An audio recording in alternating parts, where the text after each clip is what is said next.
Tu nais au bord du Nil. Félicitations. Le fleuve nourrit les champs, les dieux et la colère des hommes. Et toi, ton destin, c'est de compter les sacs de blé que d'autres récoltent. Entre la famine des paysans et la fureur du pharaon, il n'y a pas de sortie vivante. Chaque matin, tu enfiles ta tunique de lin, blanche comme la poussière du désert, et tu remercieras pour la lumière du jour. Pas par piété, mais parce qu'un jour de plus vivant, c'est déjà un miracle. Le pays respire au rythme du Nil. Quand il déborde, la terre devient noire, fertile. Quand il échoue, tout devient boue et supplication. Et toi, petit scribe du fisc, tu es le visage de la faim des autres. Le peuple te hait. Pas toi, le fonctionnaire fragile à l'encre sur les doigts, mais ce que tu représentes, la bouche du pharaon qui dévore leur sueur. Quand tu arrives dans les villages, les enfants se cachent, les femmes détournent le regard, les hommes serrent leurs faucilles.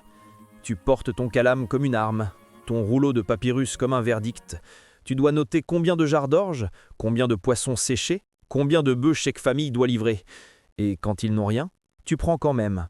Parce que si tu ne rapportes pas le tribut exact, ce n'est pas leur sang qui sera versé, mais le tien. L'administration du pharaon est une pyramide bien avant d'en construire une. En haut, un dieu vivant, en bas, des milliers d'hommes qui s'écrasent pour le soutenir. Tu appartiens à la couche du milieu.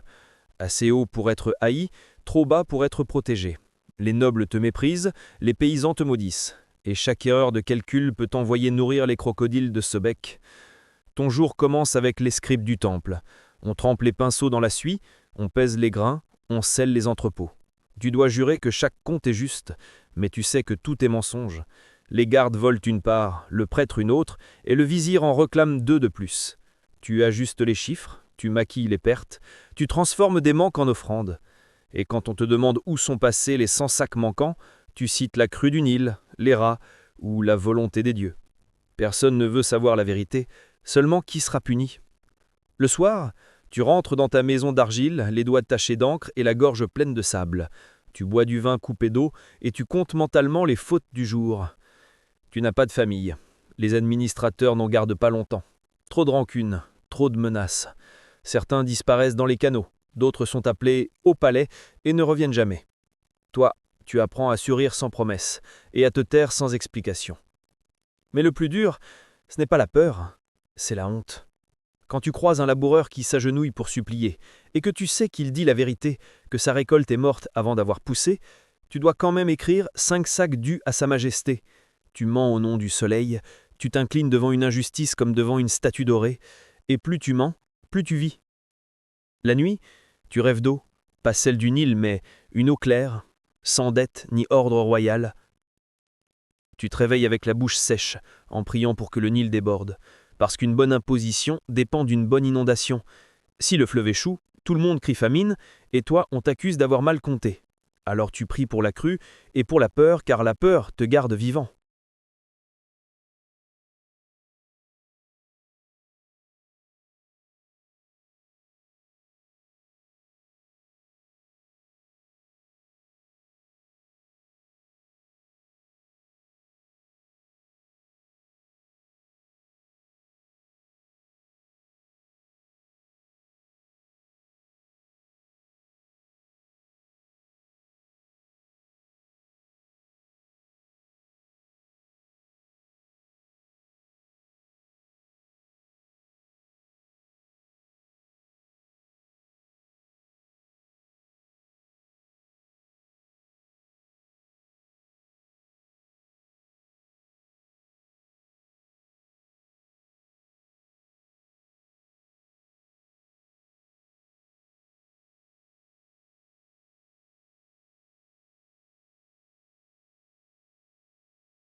Le soir, tu marches seul sur la berge. Les lotus s'ouvrent, le fleuve s'assombrit.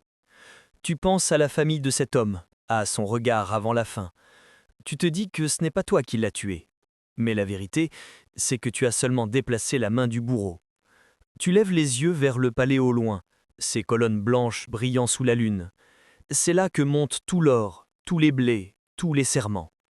Et toi, simple scribe, Tu es le tuyau par lequel le peuple saigne. Les jours passent, tous pareils. Tu te découvres un tic, tu comptes tout. Les marches du temple, les rayures sur ton bras, les battements de ton cœur quand un officier s'arrête devant toi. Compter te rassure. Les chiffres ne jugent pas, ils ne supplient pas. Mais un jour, un chiffre ne s'additionne plus. Le grenier royal de ton district monte un déficit. Tu as beau tricher sur les tablettes, les grains manquent. Quelqu'un a volé. Tu soupçonnes le contremaître. Tu ne peux pas l'accuser sans preuve. Alors, tu restes éveillé des nuits entières, écoutant les bruits autour des entrepôts. Et un soir, tu le surprends, la torche à la main, remplissant des sacs pour les vendre aux marchands clandestins. Il te voit. Vous vous regardez, figé. Il s'approche, lentement. Dis un mot, et je te jure que c'est ta tête qu'ils pèseront demain, murmure-t-il. Tu pourrais crier, tu pourrais courir, tu pourrais mourir. Tu choisis le silence. Le lendemain, tu ajoutes quelques chiffres à la colonne « perte naturelle ». Tu scelles le document. Tu n'as rien vu, rien dit. Tu deviens complice pour survivre. Et dans ce monde-là, la complicité, c'est la respiration. Les semaines suivantes, tu ressens une nouvelle peur, celle d'être utile. Car plus tu triches bien, plus on t'apprécie en haut. Le vizir t'envoie des félicitations. On dit que le pharaon lui-même a lu ton rapport. Tu reçois une bague, un symbole d'honneur. On t'offre un esclave pour porter tes rouleaux. Tu ne sais pas si c'est une récompense ou un avertissement. Peu à peu, tu montes dans la hiérarchie. On t'envoie inspecter d'autres provinces. Tu traverses le désert accompagné d'une escorte, notant tout. Combien de dattiers, combien de jarres, combien de vies sous la dette. À chaque halte, les gouverneurs te craignent, les prêtres t'offrent du miel, les paysans s'inclinent jusqu'à la poussière. Tu crois sentir un goût de pouvoir. Tu ne réalises pas encore que c'est celui de la pourriture. Les nuits deviennent plus lourdes. Les visages des villages s'invitent dans ton sommeil. Le fleuve déborde dans tes rêves, emportant des silhouettes sans yeux. Tu te réveilles souvent en sueur, persuadé d'entendre des cris derrière les murs. Tu fais brûler de l'encens, mais l'odeur du blé pourri te poursuit. Tu te parles à toi-même, comme on parle à un mort. Ce n'est pas moi, ce n'est jamais moi. Mais la voix intérieure répond « C'est toujours toi ». Un jour, un messager du palais t'apporte un ordre royal. Tu es convoqué à Memphis. Ton cœur s'arrête. On ne convoque pas un percepteur pour le féliciter, sauf si c'est pour le sacrifier ensuite. Tu prépares tes tablettes, tes comptes, tes justifications, tu répètes tes phrases dans le miroir d'eau. Le voyage te paraît infini, chaque pas une confession. Quand tu arrives, la cité te dévore. Des temples partout, des gardes aux masques d'or, des scribes plus nombreux que les étoiles. Tu es minuscule, mais ton nom a été écrit sur un ordre royal. Tu entres. Et là, sous les colonnes de granit, trône le vizir. Il t'accueille d'une souris que tu ne comprends pas. Notre seigneur pharaon a besoin d'hommes comme toi, des hommes qui savent fermer les yeux quand il le faut. Tu t'inclines, tremblant. Il ajoute « Tu es nommé percepteur des entrepôts royaux ». Une promotion, une cage plus dorée. Tu sens ton âme se contracter comme une corde tendue. Les entrepôts royaux, le ventre de l'Égypte, là où s'entassent les offrandes des provinces, où le blé devient pouvoir et les chiffres destin. Chaque matin, tu entres dans ces hangars comme dans un temple. Des colonnes de sacs s'élèvent jusqu'au plafond. L'air sent la poussière, la moisissure, la peur. Des esclaves courent, des scribes notent, des gardes surveillent. Et toi, tu signes. Tu signes tout. Entrée, sortie, inventaire, mensonge. Le pharaon veut des chiffres parfaits. Alors tu lui offres des miracles d'arithmétique, des récoltes qui n'ont jamais existé, des comptes plus solides que la pierre. Le Nil ment, mais tes registres chantent la prospérité. Tu crois être en sécurité. Le vizir t'appelle ami, te fait servir du vin dans des coupes d'or, les prêtres te saluent, les marchands t'offrent des bracelets. Tu t'installes dans une maison à 2 étages, avec un garda minuscule et un bassin où flottent des lotus. Tu as enfin la paix. Mais la paix en Égypte est comme la crue du fleuve, belle, brève et trompeuse. Tout commence par un murmure, une rumeur qui remonte des champs. Le peuple meurt de faim. Le Nil affaibli, les greniers sont vides. Mais comment peuvent-ils être vides? Tes registres montrent le contraire. Tes chiffres jurent que le royaume déborde de blé. Alors le vizir veut une enquête. Et tu sais déjà que c'est toi qu'il va envoyer. Tu ouvres toi-même les entrepôts, tu brises les seaux, tu soulèves les couvercles. Rien. Du sable, des rats, des sacs éventrés. Le vent passe dans les couloirs comme un souffle de jugement. Tu comprends. On t'a volé, mais pas seulement le blé. On t'a volé ton rôle, ton image, ta vérité. Le vizir t'a choisi comme bouc émissaire. 2 jours plus tard, on te convoque au temple d'Amon. Les colonnes te regardent comme des juges. Le vizir est là, entouré de prêtres. Sa voix résonne. Cet homme a menti à sa majesté. Il a souillé les registres sacrés. Il a privé le peuple du pain. Tu veux crier que tu es innocent, que tout le monde triche, que tu n'es qu'un maillon de la chaîne. Mais tu vois les scribes prendre note, déjà. L'histoire est en train de s'écrire, sans toi. Alors tu te tais. Le silence est ton dernier acte de lucidité. La sentence tombe. Confiscation, exil, silence éternel. Pas de tombe gravée, pas de nom sur les murs. Tu seras effacé comme une erreur d'écriture. Les gardes te frappent, te jettent dans une barque. Le Nil t'engloutit lentement, pas dans l'eau, mais dans ses rives. Un village perdu au sud, là où même les dieux ne regardent plus.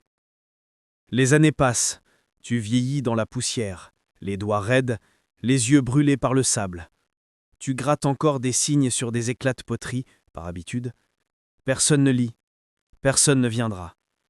Tu es ce que tu as toujours été, un chiffre inutile dans la colonne du monde. Parfois, des enfants du village te demandent qui tu étais. Tu leur dis, un homme qui comptait les offrandes du roi. Ils rient. Pour eux, un roi est un mythe, et un percepteur un conte d'épouvante. Tu n'es plus qu'un souvenir mal raconté. Un soir, la crue du Nil approche. Tu marches jusqu'à la rive. L'eau monte lentement, charrie des morceaux de roseau, des plumes, des reflets de lune. Tu t'assois, épuisé, et tu regardes ton reflet se déformer.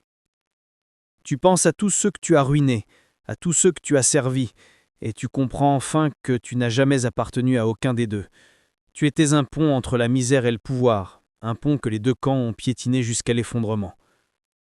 Tu lèves les yeux vers les étoiles, celles que les prêtres appelaient les barques des âmes.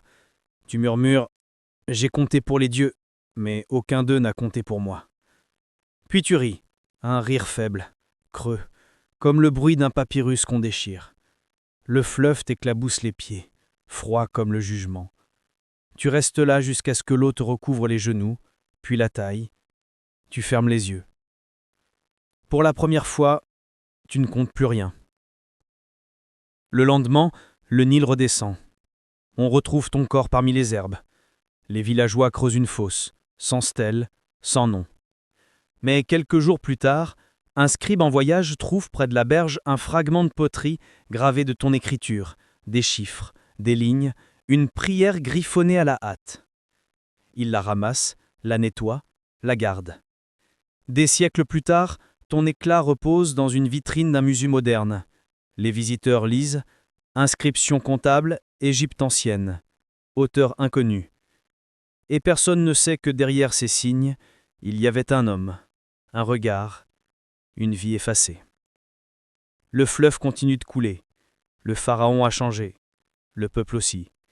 Mais les impôts, eux, n'ont jamais cessé.